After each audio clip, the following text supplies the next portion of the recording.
वो शख्स जो कभी मेरा था ही नहीं और मुझे किसी और का कभी होने भी न दिया।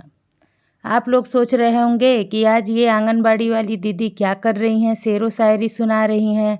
ये रोज़ आंगनबाड़ी की खबरें लेकर के आती थी, हमें पोषण ट्रैकर के बारे में समझाती थी, आंगनबाड़ी के काम की जानकारी देती थी। तो घबराइए मत आप लोग, मैं आप लोगों को आंगनबाड़ी से ही रिलेटेड वीडियो लेकर के आई हूँ।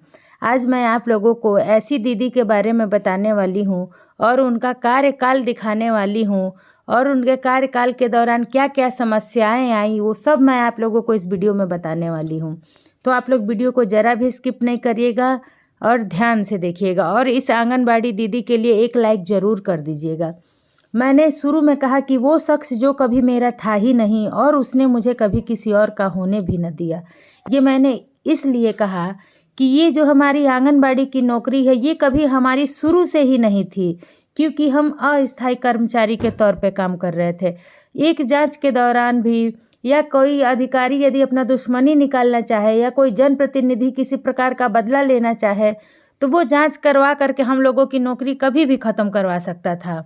इसीलिए मैंने कहा कि वो शख्स जो कभी मेरा था ही नहीं और उसने मुझे किसी और का कभी होने भी न दिया, कि ये नौकरी कभी हमारी स्थायी हुई नहीं और इसके सिवा और हम कभी कोई नौकरी कर ही न सके, इसके सिवा और कोई हम काम कर ही नहीं सके।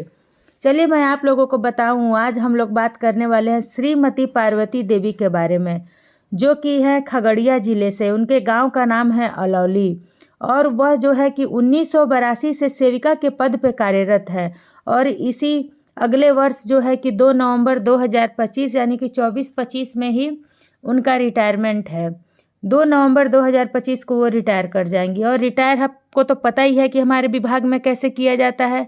व्हाट्सएप ग्रुप द्वारा ज़बरदस्ती आपको रिटायरमेंट के कागज़ भेज दिया जाएगा और उस पर आप लोग आकर के साइन करिए और जो जो सामान आप लोगों को ICDS विभाग द्वारा मिला था उसे वापस करिए।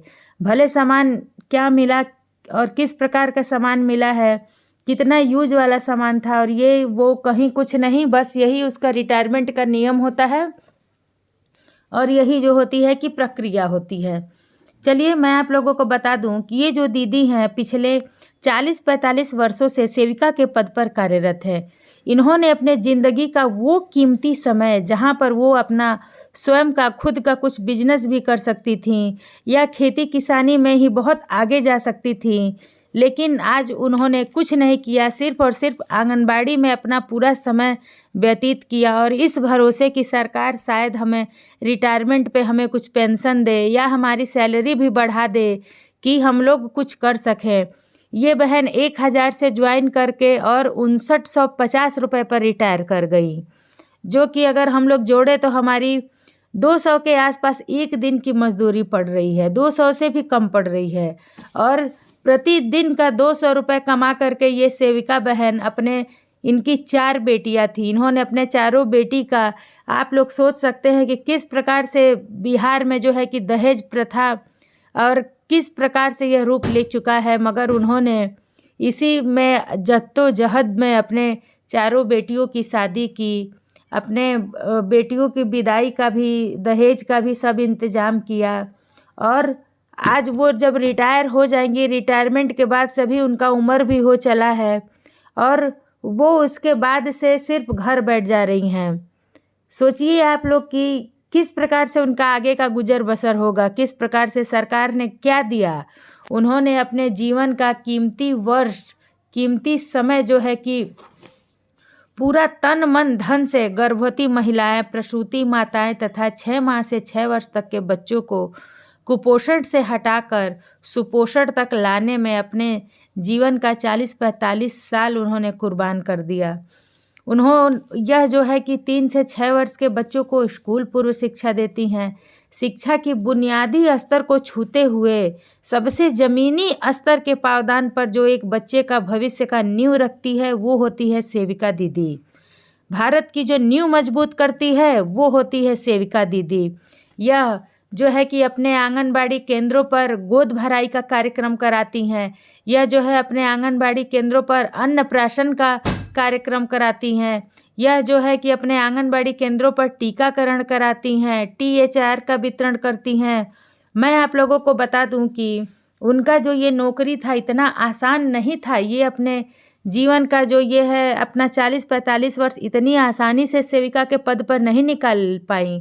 उनके पीछे भी बहुत उनके बुरे चाहने वाले भी लगे होंगे कि इन्हें किसी प्रकार से हटाकर हम अपने परिवार वालों को ला दें, मगर वो अपनी कर्मठता और अपनी ईमानदारी से डटी रहीं, मेहनत करती रहीं और उन्हें अपने कर्म पर पूरा भरोसा था कि अगर मैं ईमानदारी से कर्म करूंगी तो मुझे कोई नहीं हटा सकता है। आप लोग देख सकते हैं कि यह जो सेविका दीदी हैं किस प्रकार से हर एक कार्यक्रम को, हर एक गतिविधि को कितनी ईमानदारी पूर्वक कर रही हैं। उन्होंने अपने कार्यकाल के दौरान कभी भी वह महसूस ही नहीं होने दिया कि वो कभी थक भी सकती हैं। उन्हें ना धूप लगती है, ना उन्हें गर्मी लगती है और ना ही उन्हें बारिश में भीगने का डर सताता है, क्योंकि ये सेविका दीदी हैं। इन्हें समाज सेवा से जुड़ी हैं। समाज सेवा में अपना इन्होंने तन मन धन सब अर्पण किया है। जो कि एक आंगनबाड़ी सेविका होती है, आप लोगों को भी पता है कि एक आंगनबाड़ी सेविका दीदी का जो कार्यकाल होता है वो कितना कठिन होता है। मैं इसलिए कह रही हूँ कठिन होता है क्योंकि हम लोग अपने घर पे अगर हमारे सिर्फ 2 बच्चे हैं और उन्हें 4 घंटा अपने सामने बैठाकर और उन्हें संभालना हो तो हम लोग परेशान हो जाते हैं। और एक सेविका दीदी अपने आंगनबाड़ी सेंटर पर, जिसमें कि 2.5 साल के भी बच्चे आ जाते हैं, जो कि 3 से 6 वर्ष के बच्चों को, वो भी 35 से 40 बच्चों को संभालती हैं। कभी किसी बच्चे का कंप्लेन, कभी किसी बच्चे का कंप्लेन। यहाँ बच्चों को बैठना तक नहीं आता, यहाँ बच्चों को बात करना नहीं आता। ये सेविका अपने हाथ से बच्चों के बाल संवारती हैं, बच्चों को बैठने के उठने का तरीका सिखाती हैं, किस प्रकार से जो है कि वो बच्चों का भविष्य बनाती हैं, किस प्रकार से वह जो है कि बच्चों की आने वाली नई पीढ़ी तैयार करती हैं, जो कि आगे चल के भारत के मुख्यमंत्री बन सकते हैं, भारत के प्रधानमंत्री बनेंगे, एक अच्छे योग्य नागरिक बनेंगे। आप लोग देखिए कि किस प्रकार से स्वयं शामिल होकर के बच्चों के साथ बच्चों का हाथ धुलवाती हैं। हर एक कार्यक्रम को इतने प्यार से, इतने अच्छे तरीके से सजा करके आप लोग देखिए कि आज यह किस प्रकार से एक बच्चे का जो है कि और एक गर्भवती महिला का आज यह गोद भराई का कार्यक्रम कर रही हैं। उसके पेट में पल रहे बच्चे को दिल से आशीर्वाद देती हैं, उनका खोइछा भर रही हैं और उनके आने वाले बच्चे के लिए शुभ कामनाएं, शुभ मंगल का भी कामना कर रही हैं। मैं आप लोगों को बता दूं कि एक सेविका जब इस प्रकार का कार्यक्रम करती है, बहुत सारे गाँवों में, बहुत जगहों पर मेरी सेविका बहनों का भी मेरे पास फ़ोन आता है कि दीदी हमने आज अपने आंगनबाड़ी केंद्र पर गोद भराई का कार्यक्रम रखा था और पता नहीं किस प्रकार से उसका अचानक में कोई घटना हो गया और उस बच्चे का जो है कि मिसकैरेज हो गया। अब गांव के लोग कह रहे हैं कि इसने ही कुछ जादू टोना कर दिया। यानी कि एक सेविका का जो कार्य क्षेत्र होता है वो हर प्रकार की सामाजिक कुरीतियों से जुड़ा हुआ होता है। उसे क्या क्या सहन करना पड़ता है और उसके दिल पे क्या क्या बीतता है वो कभी कोई नहीं समझ सकता। वो हर एक कार्यक्रम को बखूबी निभाती है, हर एक कार्यक्रम को अपने दिल से, तन मन से निभाती है और जाने अनजाने यदि उसमें कोई त्रुटि हो जाए, वो सब तो भगवान का रचा खेल है, लेकिन उसमें भी लोग सेविकाओं का नाम बदनाम कर देते हैं। उसमें भी गांव समाज या कुछ जनप्रतिनिधि होते हैं, वो सेविकाओं पर उंगली उठाते हैं कि ये क्या कर रही है आंगनबाड़ी केंद्रों पर, ये हमारे घरों में घुस करके क्या हमारा टाइम बर्बाद कर रही है। सेविका दीदी जब गृह भ्रमण के लिए जाती है वहाँ भी इस प्रकार की बहुत सारी बातें सुनने में आती हैं कि एक तो हम लोग सो रहे थे, हम आराम कर रहे थे, ये ज़बरदस्ती आ गई, हमारा आधा घंटा ले ली। क्या हमारे घर में बच्चे नहीं हुए थे? क्या हम लोग नहीं अपना बच्चे पाले पोसे? अब तुम बताओगी तो हम अपने बच्चों का पालन पोषण करेंगे।